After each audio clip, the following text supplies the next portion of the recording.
Ito ang panguling bahagi ng ating video mga paps.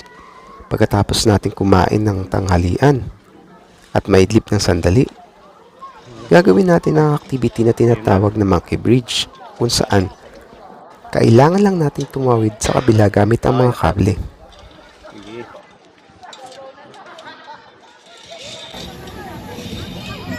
Easy naman pala eh.